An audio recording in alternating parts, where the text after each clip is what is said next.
So welcome everybody to today's workshop on cryptocurrency and Bitcoin. We're super excited. My name's Leslie Heimer with American Liberty Mortgage, and just a couple of quick housekeeping announcements. Please make sure to mute your microphone so you're muted, because we have so many folks that are participating today. We have like over 100 registrants, which we're so excited about. We're going to take questions in the chat box.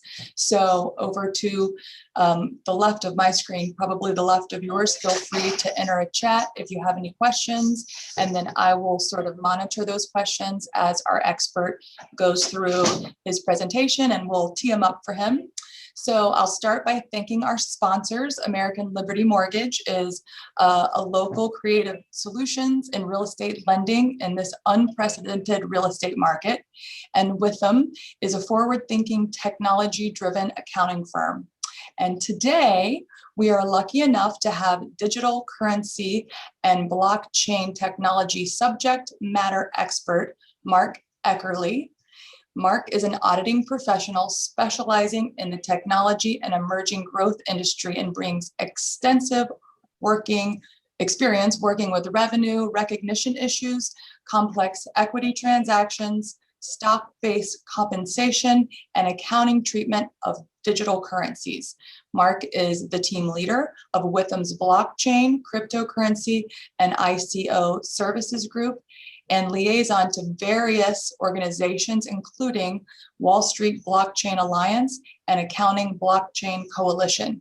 So without further ado, I will turn over my hosting credentials to you, Mark, and we're so excited. Thank you for your time today. Yes, thank you for that introduction, Leslie. I appreciate it. And thank you for having me on. I'm excited to present here today. I'm hoping for an interactive group. So everyone, if you have any questions, please feel free to put them in the chat. I'll do my best to answer them as we're going through the presentation. But if not, we have plenty of time saved at the end to address any of your questions. So without further ado, welcome to today's webinar of Cryptocurrency 101 for Bitcoin for businesses, as well as the real estate marketplace. So I will kick it over to a brief introduction. I know Leslie kind of already gave some extensive credentials there, but very quickly, my name is Mark Eckerle. I'm a manager here at Withum Smith & Brown. I work primarily on the audit side, but dealing with this new asset class of Bitcoin and digital currencies. The first thing that's obviously important is taxes and understanding the implications there. So I work closely with our tax folks as well, and just understanding this new asset class. I've been working with digital assets for roughly 6 years or so. I first got some exposure in 2015 and have kind of been enthused and passionate about this space ever since. So here at Withum, I lead our initiatives, kind of trying to keep our firm on the cutting edge of this technology, making sure we're up to speed. The space is always changing, as was any other technology. So just really getting a firm grasp on understanding the nuances and making sure we're on the cutting edge is very critical to staying on top. So that's a little bit about me. Jumping into our agenda for today, I'm going to kick it off by starting with a brief introduction and history of cryptocurrencies and blockchain technology. Just kind of almost like a 101 course to provide some background for anyone that's new to this asset class and doesn't really understand this technology. And then I'll transition over to how crypto is being used in the current business world. Are companies buying it up, or what are they doing with it? Are they transacting with Bitcoin? So what that kind of looks and feels like. And then ultimately, how is that impacting today's real estate market? So I know it's kind of a hand in hand, but I think in order to understand how this new asset class is functioning in the real estate market, you kind of have to understand the nuances of what Bitcoin is and how it can kind of almost, I don't want to say replace the US dollar, but how it's working hand in hand with it as almost an alternative currency. And as I mentioned at the end, we'll have plenty of time for Q&A, but I'll do my best to address them as we're going through the presentation to keep those questions as live as we're going through the slideshows.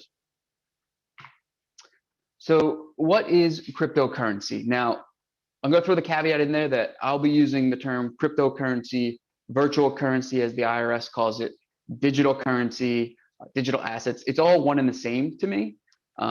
Now, I'm sure they all may have separate technical meanings, but I kind of use all those terms interchangeably. So I may be saying one word and saying the other one in the next slide, but they're all one and the same to me during this presentation. But essentially, cryptocurrency it's digital currency in which encryption techniques are used to regulate the generation of units. And the blockchain, which we'll talk about in a little bit as well, is what verifies those transactions publicly. So the whole idea of it is essentially it's electronic currency, so separate from hard cash like you typically have in your wallet. And it's operating independently of a central bank or third-party intermediary. So in that case, I would transact directly peer-to-peer like Bitcoin does, rather than have to go through a middleman, for lack of a better term. And I'll be focusing this presentation primarily on Bitcoin because I think that's the first step into this ecosystem. Now, there are over 9,600 different digital currencies currently in existence today. I'm sure everyone's aware of probably the top 5, top 10 that are always talked about or commonplace, as you see a couple of logos here. You have Bitcoin, Ethereum, Ripple is another common one, or even Dogecoin has kind of been making some news lately as the price has been pretty nice to a lot of us. It's been skyrocketing a lot as of late.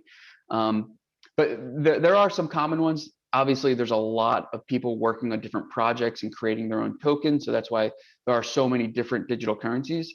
The use case might not be as prudent right now. People are working on building different projects. So that more and more may pop up, some may fall off. So the number is constantly changing. So jumping to kind of the inception of Bitcoin to really kick things off. In November 2008, right around the financial crisis, there was a white paper posted on the internet under the name Satoshi Nakamoto, kind of introducing what Bitcoin is. And to this day, so roughly 12 years, 13 years later, we still don't know who Satoshi Nakamoto is, if it's a person, if it's a group of people that collaborated to really create this currency. I think that's one of the things that still makes Bitcoin as important as it is today, since we don't know who created it. There's kind of that anonymity factor where it's there's some skeptic around, and it kind of helps factor in the decentralization nature of Bitcoin. Whereas if we knew who created it, should we make changes to the protocol, to the technology, things like that? So keeping it decentralized and anonymous I think is one of the biggest things that makes Bitcoin stand out from its peers in other electronic currencies.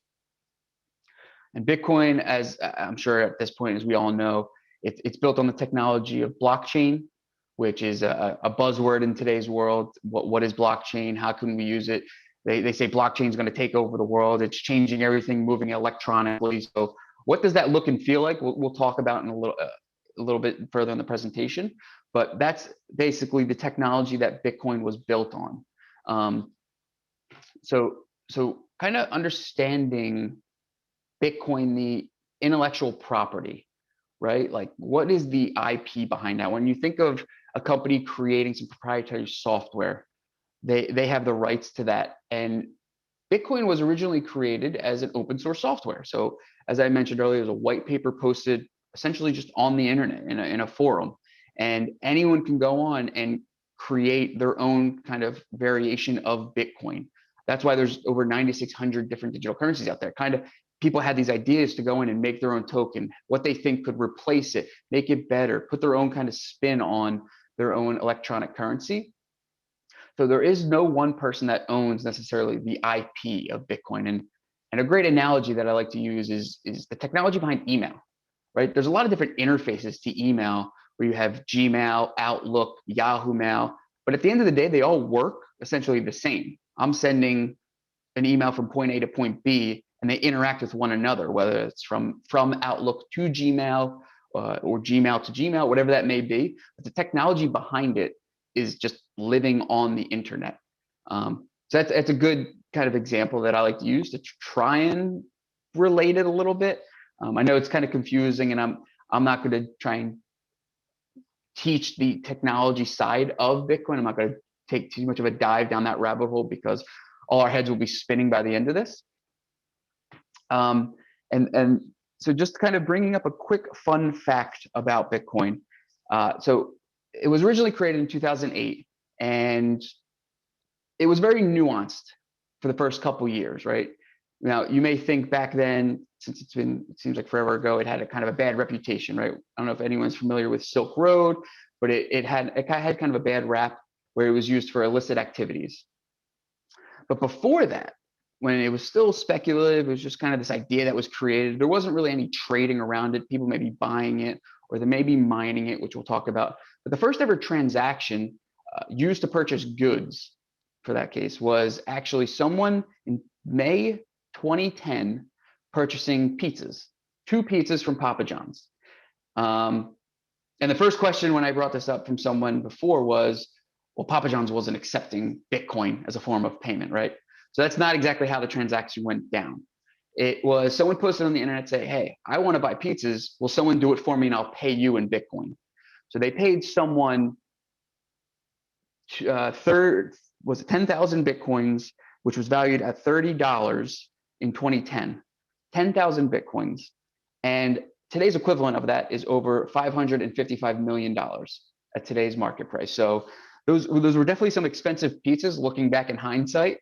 But I think it helped lay some of the groundwork to just making this common, right? People are transacting nowadays in all sorts of capacities with these digital assets. But it is always funny to look back and see. And there's actually I think it's a Twitter account or an Instagram account that it tracks the price of what those pizzas would be valued as the market price of Bitcoin's going up or down. So it's always nice to see that. Now, what would be the use case of Bitcoin, right? How is it different from US dollars? Like, why would anyone really want to do this? At the end of the day, Bitcoin was created around the time of the financial crisis. So a lot of people were trying to find ways to, I don't want to say get out of the US dollar, but they were trying to find alternative currencies and methods, other forms of investment. And one thing that came up was distrust in banks, essentially. So Bitcoin, the idea was around a peer-to-peer currency, which eliminates that intermediary and eliminates that third party. So we're not relying on banking institutions, financial institutions, and such like that. Whereas if you look traditional currencies such as the US dollar or other foreign currencies, they do rely on financial institutions. They're holding my money. I trust that they have it there. So when there's a financial crisis and everything tanks, it's a little bit scary to see your 401k essentially disappearing. And that's kind of the idea around. People say it's an anarchist view, but it's one of those things where people just want to take their money into their own hands, right? They want to own it. They want to not with an electronic currency. It's difficult to feel it, but whereas paper, you could feel it in your wallet, you could touch it. But that's the whole idea behind it. And as I alluded to earlier, Bitcoin transactions are recorded on a public ledger called a blockchain. So they are publicly viewable in real time on a website, essentially. Now, there are a couple of different what they're called block explorers. It's the blockchain. There are a couple of them out there that all necessarily essentially have all the same information, right? It all depends on who you trust. But it's publicly viewable. It's in real time. You can see that a transaction happened from point A to point B. And that's the biggest thing about building public trust is I can go see that I received my funds, not just looking at my account, right? My wallet, as I have an address down there just to show an example of what your quote unquote account would look like. So I can not only see my own wallet and see the funds in there, but I can publicly view it on a blockchain that anyone in the world can view in real time. So that's the one biggest thing is people, when you think of a bank, everyone's wondering like, what are the reserves there? What do they have the funds that they say they have, or what are they backed by? In this case, you can see the transactions all happening in real time. And that's the biggest thing about this whole ecosystem is building that public trust. And I added a wallet down there at the bottom, just so everyone could see that's for full disclosure, that is not my wallet. So I don't know how much Bitcoin is in that account, but it's not mine. That is just a public wallet address. And essentially I put that there just to show everyone what an account would look like. So if you had a wallet address, right? You had a Bitcoin wallet, that is what your account would essentially look like. It's a combination of roughly 20 plus characters, an assortment of numbers, letters, both capitalized and lowercase, And that is your specific identifier. That is your own account. Now, I won't take too much of a deep dive around the public versus private key discussion, but that public key, knowing that what that is, you can't necessarily have access to those funds. You can view them. In order to transact with that wallet or that account, you need to have what is known as the private key. And that's basically another passphrase that says you are the owner of that. And that gives you access to move those funds, transfer those funds, and really take title to it. And if you wanted to, you could probably visit that website, plug in that wallet address, and you'll see the transactions that have come to and from that account. Just to help you familiarize yourself with what the blockchain looks and feels like. Now, step one, I always tell everyone, especially on my team, is if you want to really understand this ecosystem, put $5 in, put $10 in, transact it, go buy it, and see how it looks and feels, because I think that really help understand how to process a transaction, and see what it looks like in your account at the end of the day. So there are three ways to really get Bitcoin in this case, or any other digital currencies for that matter. You can go purchase it on an exchange. The probably most common exchange right now, or well known, is Coinbase. They just recently went public here in the United States. I believe it was right around April 15th, and they host a variety of, I want to say, 40 to 50 plus different digital assets that you can go buy and sell and trade on their platform. Obviously, Bitcoin being the most well known. They were one of the first companies here in the United States to begin offering a full exchange where you can go buy and sell Bitcoin. Obviously, they've grown since as more digital assets have popped up. But that's kind of where they've gained their reputation. I think they've been around since 2013 or 2014. You can also accept digital assets as a form of payment for goods or services.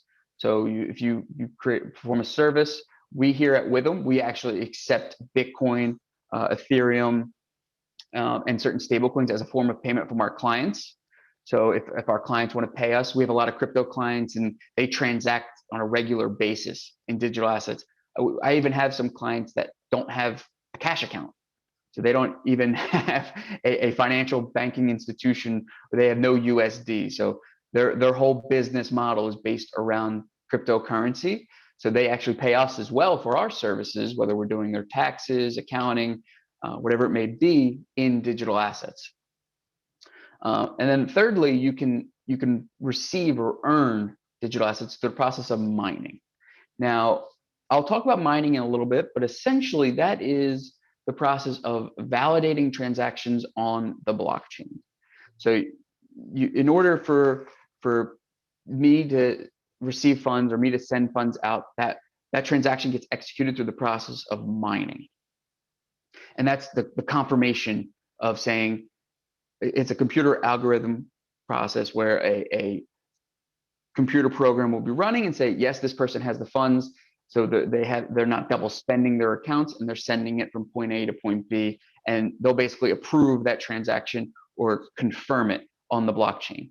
And once, I think it's for the Bitcoin blockchain, I think once 6 confirmations occur, the process is approved, the transaction is approved, and the funds are ultimately sent.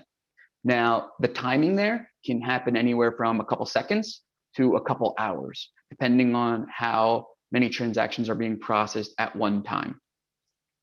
So when people say Bitcoin transactions are instantaneous, they can be, but they can also be a backlog too, just depending on the network effect. If there is a backlog, obviously things will be running a little slower. So that can kind of hose up the network. But essentially, I could send money to Leslie right now, and that could happen in the next few minutes, rather than her having to just touch base with her bank, rather process things. Wire transactions can take a couple of days. Sometimes the fees are outrageous. So that's one of the biggest things behind the transition from people using US dollars to different digital assets is the processing time. Mark, can I ask you a quick question just from a visual standpoint? I always think about the blockchain as like this giant spider web with all these like kind of silos that connect. Maybe that's like the total wrong visualization. But when your clients pay you in crypto, then Withum is taking that and putting it in their bank account, almost like a wire would work through those little webs. Essentially, so we partner with a service provider. We're not holding those assets per se. We'll receive it as a form of payment, and we liquidate it to US dollars pretty instantaneously, same day.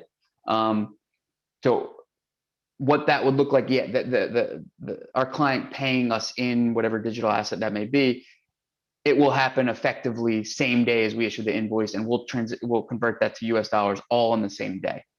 Now, I actually have a good visual model. I'm going to jump one slide ahead that may help paint what a blockchain looks like for you, where you're saying it's a bunch of different webs. In this case, think of it like building blocks.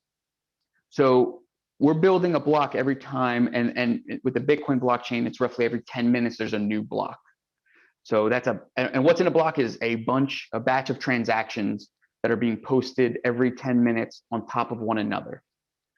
So the biggest argument around a blockchain is, well, what if someone wanted to double spend money, or someone wanted to hack Bitcoin, right? Hack the blockchain and basically rework the past. The good thing about blockchain technology is it's immutable. You can't go back in time. Once a transaction is processed, it is essentially finalized. So Leslie, if I were to send you money and I mistype a letter in that wallet address, or I switch an A to a 1, right? I switch it up. Those funds are gone. I can't go to bitcoin.org and complain to someone and say, hey, I sent it to the wrong fund. Can I get a refund? Like I would do on a fraudulent transaction with my Chase credit card. So there is a lot of, you want to be very careful when you're sending transactions, whether it's between yourself and your own accounts, or sending it to and from a person such as yourself, or the client sending it to us. So you have to be very careful with that wallet address, because once the funds are sent, they're gone forever. So for instance here, if someone sent something incorrectly in block 74, there's no going back to that and changing it and reverting the past. You're constantly building on one another. And so hacking the blockchain effectively, if someone wanted to go back and rewrite the past, they would have to have enough computing power to basically rewrite the entire blockchain. And right now that's essentially like impossible to do with how many people are mining Bitcoin right now. It's just like it's all around the world, and the computing power that's doing that, I don't think one person could really have that much power. And that brings me, I went to the previous slide, to the point at the bottom there, the 51% debate. So if you own 51% of the mining power, that's where you can almost go back and rewrite certain transactions. And that's public knowledge as to how much mining power one person has. You can view that. So think of it like owning a company, right? In order to have 51% majority share of a company, you effectively have full control, majority control. Same thing with the blockchain. If you have 51% ownership of the mining power, you effectively have control of the blockchain. And people are always keeping a close eye on the mining power of companies that are in the mining ecosystem, so that no one's ever getting close to even 50% owning at least half, because then it becomes like centralized. And that's one of the benefits of Bitcoin, is you never is the decentralized nature of this crypto. So that's one thing that people always keep an eye on. I think the largest mining provider right now is maybe around 40%. So we're not there yet, and people are always keeping an eye on it. And I think there will be a lot of eyes if it ever does get close to 51%, because then it kind of defeats the whole purpose of this asset class. The other benefits of blockchain technology, as I mentioned, are the decentralized nature of it. So there's no central authority to approve transactions. Once funds are sent, they are gone. So you need to hope they end up at the right spot. The immutable nature is, once they are confirmed again, they can be relied upon. Once they're posted to the blockchain, they have that set number of confirmations that miners have basically affirmed this transaction, and they're saying this looks good to go. And the next set is it's a public shared set of databases. So that's also another benefit is I can go on and view transactions in real time. That's the best part is when people say like blockchain technology, and I obviously I work on the auditing side, so real-time accounting, right? Rather than do your audit or your accounting at the end of the month or the end of the year, you could do it in real time as transactions are being processed. So there's not, I don't want to say it's replacing accountants, it's just kind of changing our jobs. And same thing with other aspects of business, right? It's building efficiencies for all of us. So here's another quick analogy. I won't spend too much time here, but just to show how blockchain might work. Think of it like you're writing a book from page 1 to page 100. And each chapter is one of those blocks. So say every 10 minutes or every 10 pages, you have a new chapter. And in order to build chapter after chapter, you're assuming that everyone's agreeing with all the details and contents of that chapter before you move forward. So you basically complete chapter 1, everyone puts their stamp of approval on to chapter 2. Now say you're in chapter 3 and 4, but someone wants to go back and say, I want to change something from chapter 1. You need everyone in the ecosystem, all the miners, to agree to that change, rather than just saying, hey, you're one person, you're going to go change it, because everyone else would continue forward writing chapters 4, 5, 6, and you would be basically creating your own book at that point if you're going back and changing something. So when I say you need majority to agree on a change, that's effectively people not rewriting the past, because you need more than one person. So if one person says, hey, that transaction didn't happen, or I didn't agree with it, they're what is known as a hard fork. They're forking off into their own new protocol now. So they're creating their own blockchain essentially. Now, it won't be what is known as a Bitcoin blockchain unless majority of people agree to that change.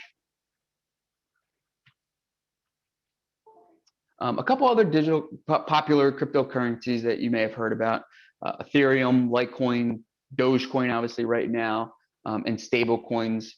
So these are probably along with Bitcoin, the top 5 most popular. There are a couple out there like Ripple or some privacy tokens like Monero or Dash. But these are the most well-known, most common, probably the most talked about in the news right now that most people would be familiar with. Ethereum is essentially the 1-2 punch to Bitcoin with Bitcoin. That's the other most popular one. That's the smart contract aspect of crypto assets. So they have the native token known as Ether, or ETH, built on Ethereum. Ethereum is known as the platform. Ether is known as the currency. And that's essentially, think of it like a smart contract. It's a smart computer where people are building decentralized applications for use cases on that platform. Litecoin is what is commonly referred to as the silver to Bitcoin's gold. So it's the biggest benefit of Litecoin is just faster processing speeds. Then you have Dogecoin, which there's really not much to talk about with Dogecoin. It's a popular coin right now. There's not much functionality with it. It was originally created as a tipping currency for waiters and waitresses when at restaurants. It was created as a meme back in 2013 with the popular image of I think it's the Shiba Inu dog. But there's really no one's working actively on that project. It's kind of, I can't tell you exactly why the price is going through the roof, except for the fact that Elon Musk is a big fan of Dogecoin. And then the other very popular currencies out there are stable coins. And they've become popular over the last probably 2 to 3 years. Now, what is a stable coin? Think of it as an electronic dollar. So right now, stable coins can be pegged to a commodity or a currency. So the most popular stable coins right now are pegged to a fiat currency or the US dollar. So I have one stable coin that is equivalent to $1 US. Same thing, 5 stable coins, 5 US dollars. So it's a way of interacting digitally, but taking away the volatility aspect when you think of Bitcoin, where the prices are going up and down so quickly. So a stable coin is just electronic currency, which is a good on-ramp to working to buying and selling and trading with other forms of cryptocurrency. But the whole aspect around it is that it's quote unquote stable, so that you have the volatility that goes with the US dollar and not the volatility that goes with other crypto assets. Now, the people are starting to pursue other avenues where a one stable coin token will be pegged to a commodity, such as a troy ounce of gold or a troy ounce of nickel. And it's kind of an alternative form of investing. But and it's all about bringing those assets to it, an electronic interface and a look and feel of no one's sitting at their house holding gold bars, right? So you have an investment. I say you own gold, it might be sitting in a vault somewhere. You don't actually own the gold. It's just sitting in an account. It's not. There's no real ease to spend gold bars in today's world, right? It's just an investment. So bringing these assets to an electronic form is one of those things that I think we'll see in the very near future. And also, the one thing that I don't really talk about in this presentation that is also very popular in the ecosystem today is CBDCs, or central banked digital currencies. So that's a lot what the financial institutions are working on right now. Is banking partners are working on creating their own form of stablecoin. So I think we'll see that pop up in the very near future, where you may see your Chase Bank, your PNC Bank come out with some form of central backed digital currency that's basically an electronic form of cash. So that was my quick intro. I think it took a little longer than I wanted, so I'll try to move forward a little quickly. So what is crypto in today's business world, right? What would be the purpose of having these assets? The primary use case is as a reserve asset or an investment. So you're seeing a lot of public companies right now buying up Bitcoin or other digital assets and holding them on their balance sheet. And why are they doing that? For lack of a better term, they're effectively seeing it as a better investment opportunity than holding US dollar in their treasury. Right now, interest rates are historically low. So they're really just buying it as an alternative form of currency to get out of the US dollar. And a lot of the viewpoints from a lot of these public companies that are doing it, they see themselves as having a fiduciary responsibility to shareholders, and they're trying to do what's in the best interest of the company and their investors. So, and I mean, just based on what's happened in the last 12 months, I think the government has printed 40% more US dollars in the last 12 months than they have than previously existed. And obviously the buying with that, you have the cause and effect of buying power going down, prices going up. We're going to see massive inflation, I believe. So I think people are starting to just find alternative investments to move their money in treasury. Some of the popular companies that are doing this, obviously public companies, are, I don't know if anyone's heard of MicroStrategy or Tesla. Tesla has purchased Bitcoin in the open market, moved it on their balance sheet. They've also announced that they're accepting Bitcoin as a form of payment. So when if you want to go buy in Tesla, you could pay in Bitcoin. Also Square or BlackRock.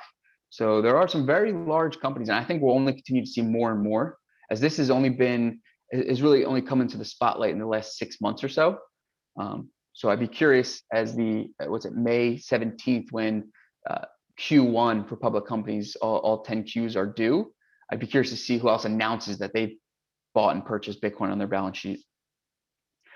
And then the biggest thing here that I've seen over the last couple of years is, can you earn interest on your crypto holdings, right? So we can earn interest in various financial instruments with our cash.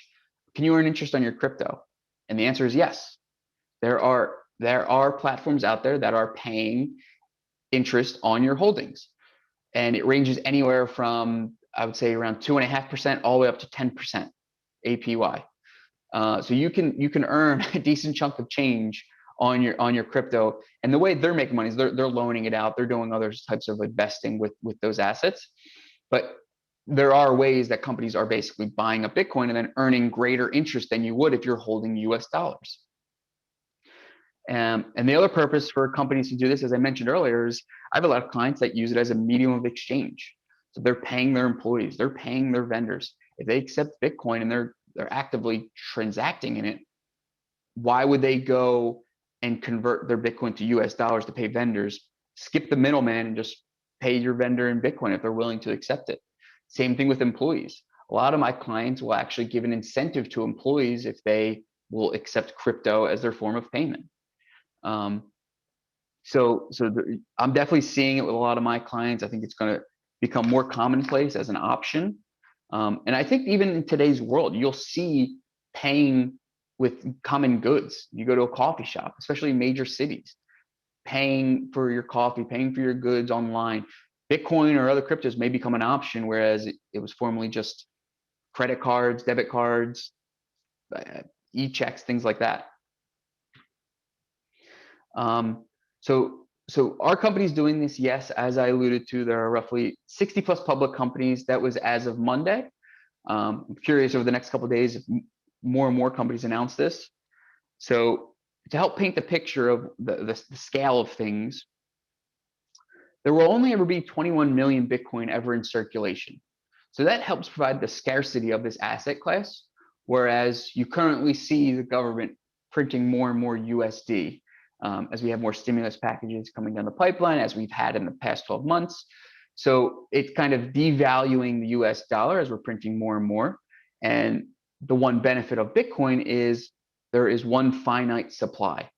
Right now, there are roughly 85% of those mined and in circulation.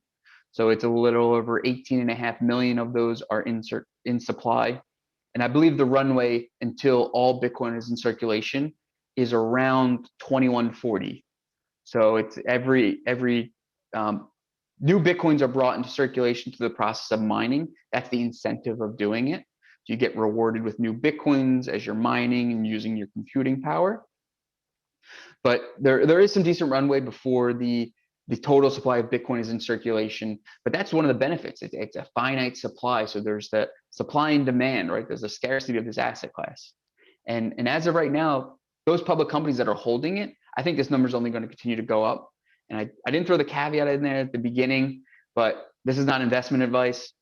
Don't take it for I'm just merely sharing facts and my personal opinion. So this is not the opinion of Withum. This is not the opinion of Leslie. So I just want to make that clear. But those public companies have about a little under 1.5 million of those 18.5 Bitcoins that are in circulation. And at today's value, I can pull up my cell phone right now and see that the current value of Bitcoin is a little over 55,000 per one coin. So that is equivalent of roughly $80 billion of total value. And I think that price may continue to only go up as the assets become scarce and scarce if you see companies buying large batches and just holding it, not necessarily transacting in it. So what does that look like on the real estate marketplace, right? Now, how is this ultimately impacting the real estate ecosystem as a whole? So I think over the last roughly 8 to 10 months, as the price of not just Bitcoin, but the whole crypto ecosystem as a whole has really gone up a lot. At this time a year ago, Bitcoin was around 7,000 or so. So you can see it's gone up a decent chunk since. And obviously with that, people that have had Bitcoin holdings in their portfolio or in their as an asset class, they have become richer because of that. So they may be reporting this when they're going to buy a mortgage, right? When they're going to get pre-approved, they might claim this as one of their assets because it's significant to them now. It's material to their personal holdings rather than just their US dollar based investments. And a funny story about that is, so there's a company out there called BlockFi, which I alluded to earlier about can you earn interest on your crypto? They're one of the platforms that do it. And their founder actually came up with the idea of his company when he went to apply for a mortgage and he claimed Bitcoin as one of his assets. And that immediately spun a slew of questions from the mortgage provider, and they thought he was dealing in illicit activities, and he thought he had some shady stuff going on. So that spun the idea in his head that, hey, there's a need here. He's working on creating a crypto bank, if you will, right? A financial institution dealing with crypto where he's offering interest, a credit card, all sorts of things But it's neat to see that that was his idea when he went to claim Bitcoin as one of his assets, when he went to get pre-approved, and see it come full circle. So the volatility with a lot of people's holdings right now, I mean, it is what it is, but I think a lot of people may use the increase in price to put their money into other hard assets, such as a home. So you might see, I don't think you'll really see people transacting to go buy a house in Bitcoin so much as you'll see people claiming Bitcoin as an asset to get pre-approved for a mortgage. I think that's going to be step one. Now, I'll say here, like, what would a transaction look like, right? If someone wanted to go buy a house with Bitcoin, or if they wanted to claim it say that it's one of their assets. So the step one would be, what would be the price? So the benefit of Bitcoin is I can transact essentially instantaneous. So rather than, if I'm closing on a house on Friday, rather than having to go into a branch of a bank Monday, Tuesday to get a bank check, I would basically have those funds in my crypto wallet on Friday when I go to close, and I would send them on Friday. So I don't need to go get the pre-approval from a bank. I have the funds in my wallet. No one else has access to it, essentially. So I have title to it. I would transfer it upon the closing of the sale. Now, that's obviously assuming that the seller is willing to accept it from the buyer. If the seller doesn't want to accept Bitcoin, the buyer would probably have to either go liquidate it on exchange and get US dollars for that, and then you'd have to revert to a bank, some form of capacity. Or you could do something similar to how we do it here at Withum, where we are working with a third party that'll basically accept the crypto for us and convert it to US dollars. So here at Withum, we're never touching the crypto. We're seeing the US dollars hit our bank account, but we do accept it as a form of payment just through a third party. So that's also an option. And the one thing that I think may actually be more critical to the real estate market, before I guess people are transacting with Bitcoin to buy a house, would be utilizing the blockchain for like processing deed transactions and tracking the identity of who owns a house or property. Ironically enough, I bought a house about a year ago, and it took forever for my deed to actually get processed with the town. I don't know why. It got held up somehow. It's obviously there's some human error involved there, but that didn't happen for a couple months. Whereas if the title is held by the owner of the house through an electronic deed, right, electronic certificate, I could transfer that the same time that you're paying me for the house on the date of sale, on the date of closing. So I would transfer that. You could view that on the blockchain as a public certificate, and you'd have title to it. I would be sending it to your wallet as a digital certificate. So I think kind of moving these records onto a blockchain is going to be first and foremost before we start transacting with Bitcoin in everyday practice, because I think we're kind of shifting away from a paper society and we're moving everything to a digital world, just as we are today with this virtual webinar. So I think that could obviously be more of a use case before in the real estate marketplace, where certificates and everything will be transferred electronically as opposed to done on paper. Mark, we do have a question, I hope I'm saying the word right, about fungible tokens. Fungible, yep. And the possibilities in real estate. Yeah, so NFTs are very hot topic right now. They are essentially digital collectibles. So when you think of, like I was just alluding to earlier with a deed, that could almost be looked at as an NFT, right? You have a digital certificate, a digital collectible, you have title to it. It's sitting in your wallet. Now in real estate, it may be a little more tougher because with today's world of NFTs, it's more so, it's like collectibles, right? So you have a piece of art, you have an action figure, something like that. So I think it would be associated with your house for that matter, or like I said, your deed. But it could also be when, like I said, like a painting. You can have an NFT of a painting, and whoever owns that basically has title to that painting. Now, they don't have the physical piece of it. They have the electronic representation of that.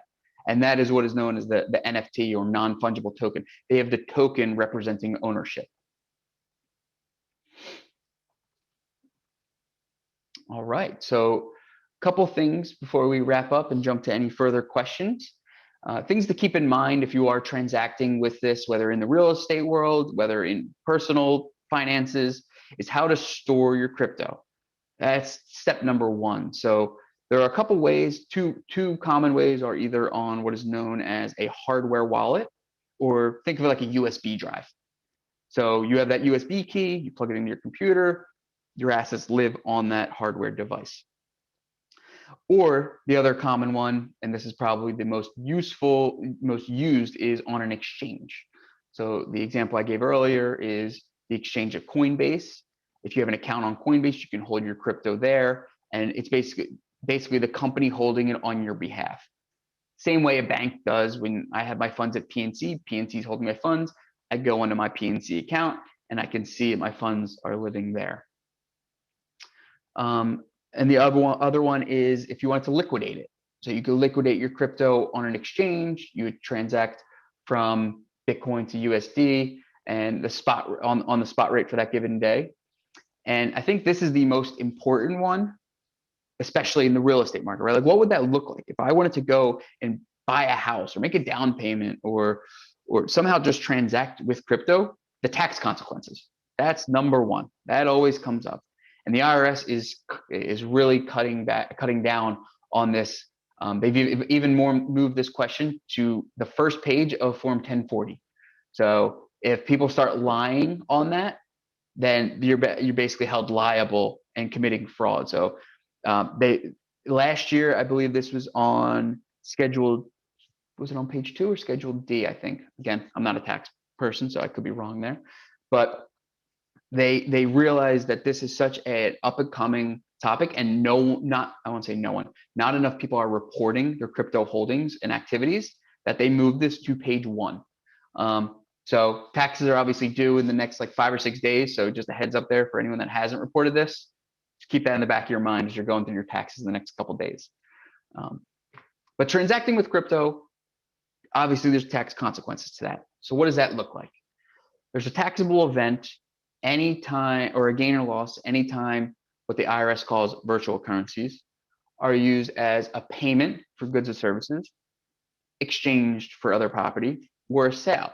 If you're selling your crypto for USD, that's a taxable event. So the only time that crypto essentially wouldn't be a taxable event is when you go and buy it with USD. So you're entering the market. It's not a taxable event. Or you're transferring it from one account to the other of yours. If I'm transferring it to Leslie, that's a taxable event. If I'm going to buy a cup of coffee, that's a taxable event. If I go to sell Bitcoin to USD, that's a taxable event. Very tax heavy environment here, very scrutinized. So the IRS is definitely trying to get their hands on it and get their piece of the pie. The IRS treats it as property, and what the gain or loss looks like is kind of all depends on how the user is holding it.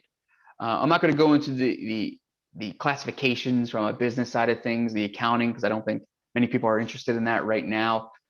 Certainly happy to present separately on that, but that's a whole different rabbit hole that we can go down.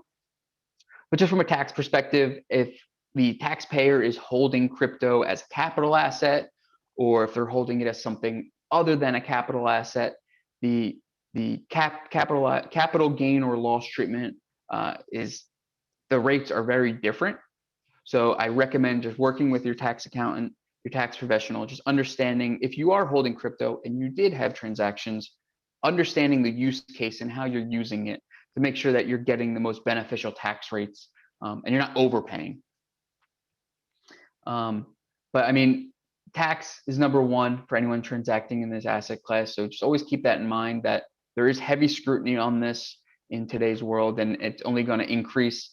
The IRS I think it was a year or two ago, sent letters out. They subpoenaed Coinbase, most well-known exchange. So they're definitely trying to crack down. So just be aware for anyone that is in this space dealing with these assets. It's a heavily scrutinized industry.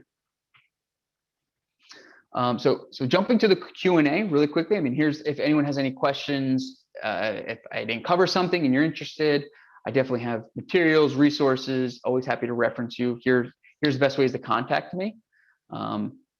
Always happy to collaborate in this space. I'm very passionate about it. I don't know if that came through in my presentation, but been working in this space for a while. So I definitely love talking about this stuff. All right. Leslie, is there any questions that I missed? Not so far. How can I purchase some crypto for investment is one of our questions. And I think maybe you touched or share the slide maybe where that has the email or the web address. Yeah, so I would recommend the easiest and most user-friendly right now is either go to coinbase.com or even Gemini is well known in they're based out of New York. Gemini is another crypto exchange. Both of those have very user-friendly on-ramps from hooking up your bank account or credit card and buying Bitcoin. And just so everyone knows, it may not be clear, you don't have to buy a whole Bitcoin. Like, you don't have to buy one at $55,000. You can put in $10, $15 and just kind of start familiarizing yourself with what this looks like and feels like.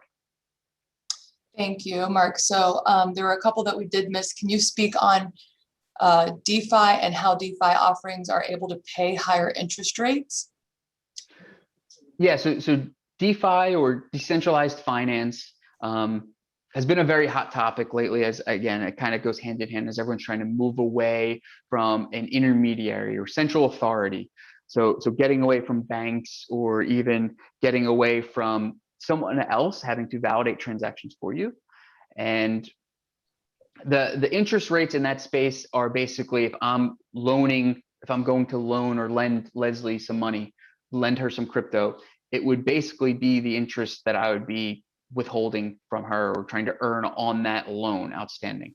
So rather than go through my bank and get a loan from my bank that then I go get my car, buy my car with and pay the bank, and it kind of comes full circle right there. It's skipping the middleman and it's kind of automating the process via smart contracts. So the crypto I mentioned earlier with Ethereum is one of the most popular platforms out there that DeFi applications are being built on. The smart contract aspect that's built in and inherently used with Ethereum contracts is a good way to really help execute those transactions if I were to go and loan Leslie money. Great, that's very helpful. And then we had a question, Mark, what about Robinhood? I'm thinking maybe the question means like, what happened when the Robinhood platform was in trouble? Maybe just expand a little bit about that. Yeah, for sure. Yeah, so Robinhood is definitely a popular investment app. And on there, you can, I mentioned you can go buy Bitcoin on Coinbase or Gemini. You can also buy it on Robinhood. The one thing I will say that I'm a little hesitant on about using Robinhood is I don't believe you can transfer crypto off their platform.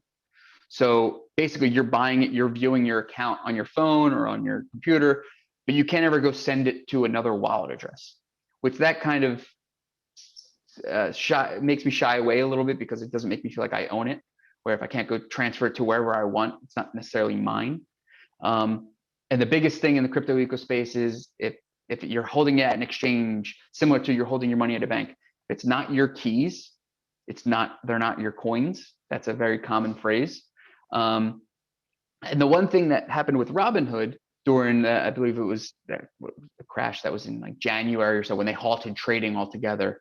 And I think it actually happened a couple of days ago when they were doing some maintenance on their platform with when Dogecoin was going up in price so much and people were trying to buy and sell and change positions.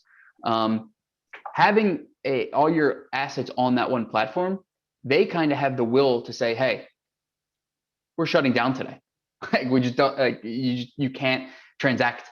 They can halt trading altogether, which is a little skeptical. I mean, it raises some red flags for some people, but by all means, just if you want to get like your feet wet and kind of familiarize yourself with the ecosystem, Robinhood, I think, is a great way to just understand what it looks like to see the volatility changing in prices and things like that. Mark Kearney has a question. This is revolutionizing the finance industry. Any insights, Mark, from you as to how the regulatory authorities may respond, losing some of that control over a significant amount of economic activity? Yeah, and I 100% agree. It's revolutionizing just the whole world of business, I think, altogether, right? Not just the different cryptocurrencies, but also blockchain technology, right? It's changing the way some of our jobs are going to work. But from a regulatory perspective, I believe the way the government's going to try and implement this is through what I alluded to earlier with the CBDCs, kind of bringing some form of electronic cash, central bank digital currency, that it might be more user friendly or easier to transact globally. Whereas right now, if I wanted to use my bank and send a wire to London, like that takes days to process, would have an absorbent amount of fees.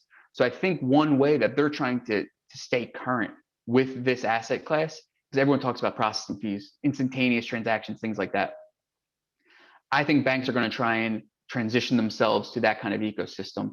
And by doing so, creating their own form of e-currency or e-cash or CBDC. I definitely recommend Googling that. It doesn't take long just to familiarize yourself. I actually have a good article on CBDCs that was posted to the Withum website last July, because there's a lot of countries working on creating these just as a whole. So rather than seeing like a PNC or a Chase Bank each have their own, there might just be like one US CBDC for the United States as a whole. But it's I agree 100%. It's going to change the way we transact drastically. Great, that's super helpful. Another question, is it a taxable event if we transfer cryptos from one exchange to the other, if provided we've maintained multiple exchanges? Assuming that's from your account to another Right. account, Yeah. that would not be considered a taxable event. Because it's your own money back and forth. Correct. Yep. Now, one thing to keep in mind, if you are using a crypto software to help you with your tax reporting, your software might trigger that is a taxable event. So I definitely recommend kind of scanning through. If you're using a software, they'll pick that up because they can't recognize that you have title to both of those exchanges. Right. So just great something question. to keep in mind. Yeah, no, that's such a great point. If I trade BTC for Ether, is it a taxable event? How is it calculated with the USD, with the dollar? Do I need to record the dollar amount value with each crypto at the time of the exchange? Correct. Yeah. So Bitcoin to Ether trade would be a taxable event, and you would basically have the spot rate of each of those currencies to USD. So if you bought Bitcoin today at, I'm going to use even prices, $100, and then tomorrow you go to sell your Bitcoin into Ether or transact it, and Bitcoin was at $120. So you have that gain of $20 that you would report because your cost basis was 100, and now you're getting essentially $120 worth of Ether. So that $20 gain is what you would be taxed on. Because Ether and Bitcoin don't cost the same, essentially. Correct. Yeah, there's different spot rates. And there's definitely plenty of websites out there. You can check out coinmarketcap.com is a well-known one. They have historical data. So you can always check the spot rates and use average cost methods. But yeah, that one, it would definitely be a taxable event. And two, I definitely recommend reporting both the gains and losses because they can offset each other, especially in future periods as well. Wow, such great questions and such great information. I definitely feel a teeny bit smarter thanks to you, Mark. It's been so helpful, and we appreciate you delivering it and articulating it in a way that is digestible. Before we end, I just wanted to make sure, Sarah or Jennifer, if you see any questions I missed, please let us know, and certainly open for last questions. Let's see, maybe one more. All set. Okay, so I don't think we have any more questions. Here's Mark's contact information up on the screen. And like we mentioned, we are going to email this recorded webinar to everyone who registered. I believe we're going, I just need to make sure that Withum is okay with us. The slides too. Great. Thank you, Sarah. You read my mind. So yes, we will be sharing this great content. And Mark, thank you again for your time and efforts to put this together for us. It was super helpful. Thank you so much for having me. I appreciate it. And if I didn't cover anything, definitely don't hesitate to reach out. I'm always happy to talk about this space. So looking forward to it. Thank you again for having me.